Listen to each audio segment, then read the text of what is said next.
अस्सलाम वालेकुम जी। Shanghai corporation organisation के जो वज़राए खारजा हैं उनकी मीटिंग हुई है ताशकंद के अंदर उज़्बेकिस्तान में, और वहाँ पे पाकिस्तान के वज़ीर खारजा जनाब मोहतरम बिलावल भुट्टो ज़रदारी भी गए और बड़ी कोशिश की गई और रशिया की तरफ से कि किसी तरीके से बिलावल भुट्टो ज़रदारी की मीटिंग करवा दी जाए, वन ऑन वन डायलॉग हो जाए इनका रूस के वज़ीर खारजा के साथ। एक बात याद रखिएगा कि हमारे इस खित्ते के अंदर दो ताकतवर तरीन और बेहतरीन जो वज़ीर खारजा हैं वो एक चाइना का है, और फिर दूसरे नंबर पे आते हैं रशिया के वज़ीर खारजा, और तीसरे नंबर पे जो वज़ीर खारजा थे, जो बेहतरीन वज़ीर खारजा थे, वो पाकिस्तान के शाह महमूद कुरैशी थे। लेकिन अब उनकी जगह पर कौन है? अब उनकी जगह पे पर्ची वज़ीर खारजा बिलावल भुट्टो ज़रदारी साहब। उन्होंने क्या किया? हमने हर मुमकिन कोशिश की कि अमेरिका के कहने पे हम पीछे हटते रहे, हम रूस के करीब नहीं गए। अमेरिका के कहने पे पाकिस्तान के अंदर इमरान खान की हुकूमत गिर गई कि भाई इमरान खान रूस क्यों गया। खैर, उन्होंने करके बिलावल भुट्टो ज़रदारी को रशिया के वज़ीर खारजा के पास खड़ा कर दिया, और पूरी कोशिश की गई कि बिलावल भुट्टो ज़रदारी की रशिया के वज़ीर खारजा के साथ एक मीटिंग हो जाए, एक डायलॉग हो जाए, ताकि इस खित्ते की जो डेवलपमेंट है उस डेवलपमेंट को डिस्कस किया जा सके कि अब इस खित्ते के अंदर डेवलपमेंट आगे कैसे होगी। याद रखिएगा एक बात बहुत इंपॉर्टेंट है कि ये जो अब सेंट्रल एशिया है, पावर अब यहां पर आने वाली है। Russia, China, Pakistan, Uzbekistan, Iran, तुर्की, मलेशिया और इंडोनेशिया, ये ममालिक मिलकर अब यहां से पूरी दुनिया को कंट्रोल करने की कोशिश करेंगे। अब अमेरिका जो है वहां से पावर आहिस्ता आहिस्ता आहिस्ता आहिस्ता खत्म होगी, क्योंकि तकरीबन एक सदी होने वाली है अमेरिका के पास जो पावर गई हुई है।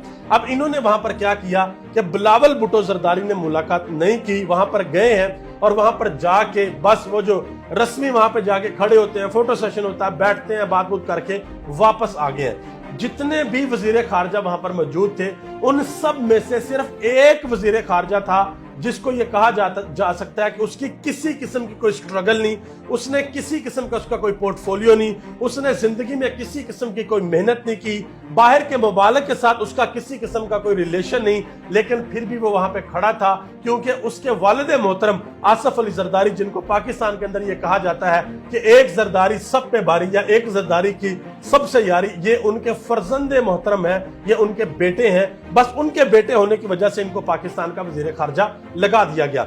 एक वज़ीर खारजा पाकिस्तान के शाह महमूद कुरैशी भी थे, जिन्होंने जब इमरान खान की गवर्नमेंट को गिराया गया, ठीक उससे कुछ दिन पहले उन्होंने पूरे आलम इस्लाम को पाकिस्तान के अंदर इकट्ठा किया। ये सेहरा जाता उनके सर पे कि किस कदर जबरदस्त किस्म की पाकिस्तान की वजारत खारजा काम कर रही थी, और यही काम चाहते थे पाकिस्तान के ex prime minister Imran Khan कि पाकिस्तान की खारजा पॉलिसी आजाद हो, हमारी मर्जी हो भाई, हम चाइना जाएं, हम रशिया जाएं, हम ईरान जाएं, हम जहां मर्जी जाएं, हमें कोई डिक्टेट ना करे, हमें कोई ये ना कहे भाई फलाने के घर जाना, फलाने के घर नहीं जाना। मिसाल के तौर पे आपका एक बहुत अच्छा दोस्त है, आप उसके घर जाना चाहते हैं और कोई तीसरा बंदा उठ के आपको कहे नहीं यार उसके घर नहीं जाना, आपको कितना बुरा लगेगा? अफसोस के साथ कि पाकिस्तान को ये बुरा नहीं लग रहा। पाकिस्तान कहता है ठीक है यार, हम पहले भी गुलामी से आजाद हुए थे 1947 में, अब भी अगर हम गुलामी के अंदर हैं तो इससे हमें क्या फर्क पड़ता है। पाकिस्तान को ये सोचना होगा, हमें ये फैसला करना होगा कि हमने आने वाले वक्त में क्या करना है। देखिए, कौमें सिर्फ वो तरक्की करती हैं जो अगले वक्त को देखती हैं, वो कौमें कभी तरक्की नहीं करती जिनके लीडर सिर्फ ये सोचते हैं कि आल बचाओ, माल बचाओ और खाल बचाओ, कि हमने अपना पैसा बचाना है, हमने अपनी औलादों को बचाना है और हमने एनआरओ लेना, हमने अपने केसी से बचना है। वो कौमें कभी तरक्की नहीं करती। कौमें सिर्फ वो तरक्की करती हैं जिनके लीडर्स का विजन होता है, जो अगले 50 साल 100 साल को देख रहे होते हैं। वो कभी ये नहीं सोचते कि हमारे मरने के बाद हमारी औलाद का क्या होगा, वो ये सोचते हैं कि हमारे इस दुनिया से चले जाने के बाद हमारी कौम का क्या होगा, हमारे करोड़ों लोगों का क्या होगा। आपको क्या लगता है कि आसिफ अली ज़रदारी और नवाज शरीफ इन्होंने कभी सोचा होगा कि जब ये दुनिया में नहीं होंगे तो 22 करोड़ लोग किस जगह पे होंगे? ना, ये सिर्फ ये सोचते हैं कि जब ये दुनिया में नहीं होंगे तो बिलावल भुट्टो ज़रदारी का फ्यूचर क्या होगा। इसीलिए तो आसिफ अली ज़रदारी कहते हैं कि मेरा ख्वाब है कि मैं बिलावल भुट्टो ज़रदारी को पाकिस्तान का वजीर आज़म बनाऊं। पाकिस्तान कहां खुडे लाइन लगता है इससे कोई फर्क नहीं पड़ता, बिलावल बन जाना चाहिए पाकिस्तान का वजीर आज़म। यही हाल मियां नवाज शरीफ का है। मेरी बेटी मरियम नवाज ऊपर आ जाए और फिर बेटी कहती है कि हमने आगे से नस्लें तैयार की हुई हैं, जुनैद सफदर आ जाएगा। ये है पाकिस्तान का मुस्तकबिल अगर मुल्क इनके हाथों में रहा। लेकिन एक बात याद रखिएगा, एक प्लान वो है जो ये बनाते हैं और एक प्लान अल्लाह की जात बनाती है।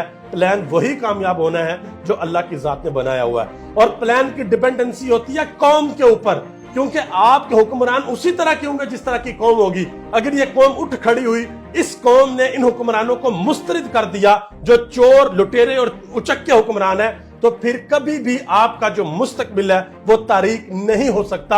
आपका मुस्तकबिल एक रोशन मुस्तकबिल होगा।